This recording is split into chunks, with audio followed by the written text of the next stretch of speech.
That wing size is just something I don't understand. I don't even know if that's factory or not. And is that a side scoop? That is a side scoop on there. Why? I know he's not making that much power for that much downforce, I guess, with that wing, and I don't understand what the scoop is for and put in that part of the position. I guess to cool the rear brakes, or I don't know, the snow will do that. So what's going on, guys? Chris here, bringing you just kind of a quick little video. I don't have the Mustang with me. It's snowing, so I'm in the all-wheel drive Pacifica, which is not that bad to drive in the snow. And hopefully if Mike sees this video, he does not get mad that I'm driving the Pacifica in the snow. So what I wanted to talk about real quick is getting track time done with the Coyote. So this year I definitely plan on going back to the track. Last year I didn't end up going to the track, I don't think, at all with the car. Had a lot going on with the car and stuff like that. So now that I definitely have the front suspension correct, and I'm going to, right now it's on H&R Super Sport springs in the rear and the strange single adjustable shocks. And what I'm going to do is I'm switching over to the Viking. The UPR sells the Viking double adjustable coilovers for the rear of the Mustang, so that way I can raise the car or can lower it. And what I'm going to do is the front is set to where I want. And the only problem that I have with my biggest issue with, BBK makes, quality products in my mind. I've never had a problem with them. It's just their mid pipes. I've owned it for, the 4.6. I owned one for the old 97.3 that I had for an off-road X, off-road H, whatever. And their mid pipes just always sit, they hang really low, so I'm going to try to hopefully raise it up some. That way I can drop the car a little more in the rear to kind of give it that good stance. And what I want to do before I start taking the car to the track more is get the proper tire. So you saw in the past videos how Mike and I went to Williamsburg last week, and he was able to pick up some brand new, actually. So the story behind it was a guy had them, I don't know what the guy's first car was, but he said he put them on for like 50 miles and they were rubbing on the fenders and he didn't want to roll his fenders, so he sold them to this other guy, and the guy that we were buying them from has a Supra, and surprisingly an 18-inch wheel on a Supra and a Mustang were, I guess, the same. I'm not sure. So they're 295 40 18s, and the tire, I'm guessing, sat pretty tall for the Supra where that guy didn't want to roll his fenders, so he sold it to Mike for $200. It still had where you could see where the guy peeled the stickers off. The guy at the tire shop, even, he was like, wow, these are brand new. And I looked them up and they're about $350 a piece, so they're not cheap tires. And they're Goodyear Eagle, the Falcon or whatever, I forgot what they're called, but Goodyear makes them, so they're pretty really soft compound. So when we're rolling it on the gravel driveway, you could definitely see rocks were sticking to it just like that. So they're really soft compound. They wouldn't do good in this weather. But I want to find a set of tires that size, maybe a little bigger, for some Poverty Stars. Now, if you don't know what Poverty Stars are, they're actually race stars. Race stars are very affordable for us, guys that don't have tons of money or whatever, but they work.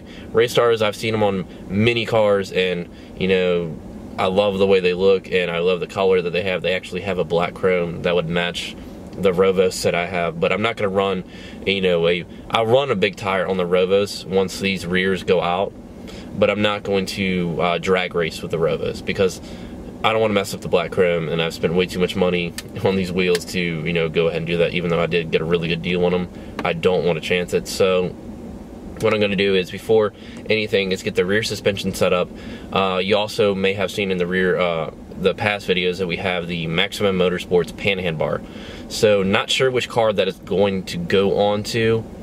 We could put it on mine, and what that will do is keep the rear suspension straight and not want to go everywhere, not to move everywhere, and just keep the car straight and go. So my plan is, I'm not going to do anything motor-wise, since I'm going to go boost anyways, but I do want to get some track numbers down, and I definitely want to get used to this new suspension that I'm going with. And I really think that the Viking coilovers will help a bunch. I've ridden in a few cars with the Viking coilovers. They're not harsh at all if you do the setup right. And I'm still going to have the single adjustable strange up front. I'm not made of money, but these, they're like $500, with a good deal, shipped to my house or whatever, through contacts, whatever, that I have that I know that can get these products or whatever. But you know, when you think of Viking double adjustable coilovers, you're like, you know, big money. And then when you think of airless suspension, you're like, okay, you definitely have a lot of money. You're rolling in money. But my thing is, I came to the conclusion that I really don't want to do airless suspension on my car. I thought about it, you know, 6 months ago, 5 months ago, whatever. At this point with the car, you know, with coilovers, I can raise the car. Might have to take off the tire, take a spanner wrench, and raise it to where I want, and might not be able to, you know, air the car out and lift the car back up with air suspension, flex on people in the parking lot.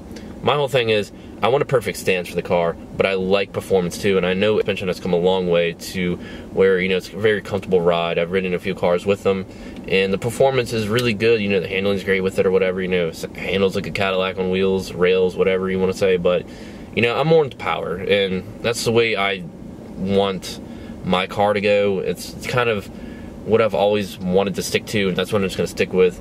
You know, I don't mind having a great looking car, you know.